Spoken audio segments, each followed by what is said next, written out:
derovre. Nå, jeg ved det. Vi skal ned på knæ her. Ro især. Er du prins Henrik? Det er ham den grimme. Nu er det nytårsaften. Bag os ligger et helt år med mange sorger og glæder, trivsel og mistrivsel. For de fleste vil det være trivsel, som står klarest. For andre er der perioder af mistrivsel, der endnu ikke er færdige at bearbejde. Men foran os ligger et helt nyt år, som vi allerede fylder med forventninger og ønsker.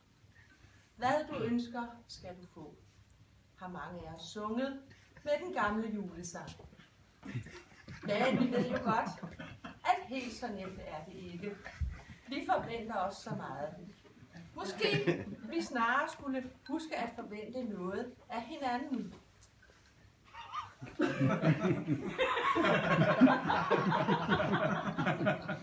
Det er at have tillid til hinanden, at tro på hinanden, tro på mulighederne for hinanden.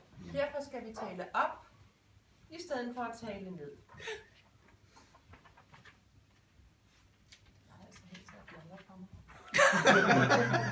Det skræmmer på den rigtige måde.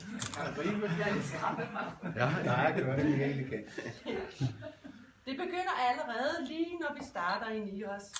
Hvem husker ikke sin første arbejdsdag? Sin første arbejdsdag. Det har præget os alle. De fleste af os husker nok en lærer, en kollega eller en chef, som var særlig god til at få det bedste frem i hver enkelt af os i teamet. De lærere er der altid brug for, og sådanne lærere er der fortsat rigtig mange af. Lige nu er mange af lærerne udsendt til Norge og samlet sig i Ragnarbu. Men snart er kollegaer og lærere i gang igen.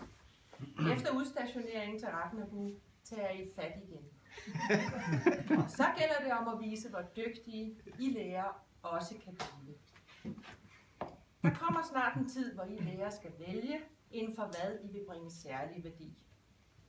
Uanset hvad man vælger, må man gøre sig umage.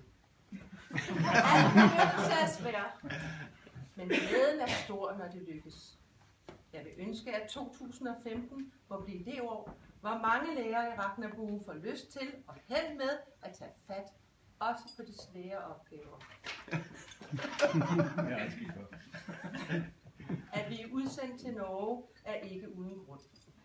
Måske er der en kollega i en anden hytte, som har brug for en opmærksomhed og omsorg. Bare en venlig bemærkning, et smil på en dårlig skidag, eller en afstemning, som viser, at vi kærer os om hinanden. Vi kan også blive vidne til, at nogen får tømmermænd, eller slet ikke kan løbe på ski.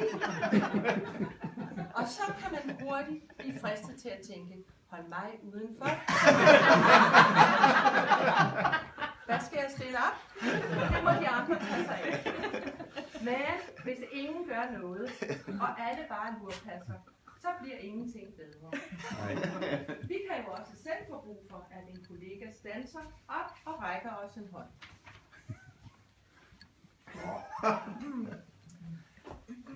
I det forløbende år har vi oplevet, at uro og usikkerhed har grebet om sig flere steder i Niros på en måde, som godt kan bekymre os. Vi ser mønstre tegne sig og bliver utrygge. Det er ikke underligt, hvis vi bliver bekymrede. Men vi skal ikke lade os kyse. Vi skal holde fast ved de værdier, som er så grundlæggende for os. Både for vores velfærd og for vores sikkerhed. En af følgerne af den nuværende situation er den nødvendige flygtning til Norge, som vi er vidne til.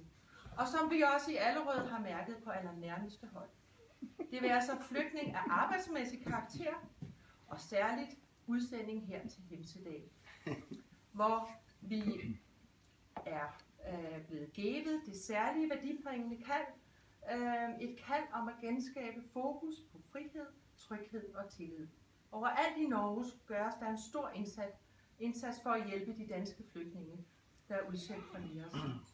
Opgaven kan for vores norske brødre synes uoverskuelig at tage imod så mange mennesker fra fremmede himmelstrøg og anderledes kulturer. Jeg vil gerne rette en særlig tak til alle nordmænd, der har engageret sig i hjælpearbejdet. Sammen med prinsgemalen sender jeg mine varmeste hilsner og gode nytårsønsker til alle vores norske venner. I det forløbende døgn har alle vores udsendte til Norge oplevet vanskeligheder. Sådan havde man ikke forestillet sig det for blot et år siden.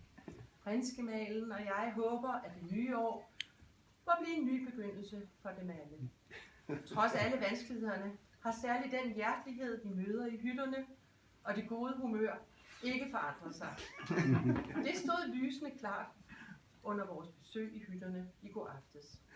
Sammen med prinsgemalen sender jeg mine varmeste hilsner og gode nytårsønsker til alle vores NIOS-kollegaer i de andre hytter. I løbet af i aften vil vi sammen med lærerne i Raknebue besøge kollegaerne i de andre hytter igen, og det ser vi frem til med stor forventning.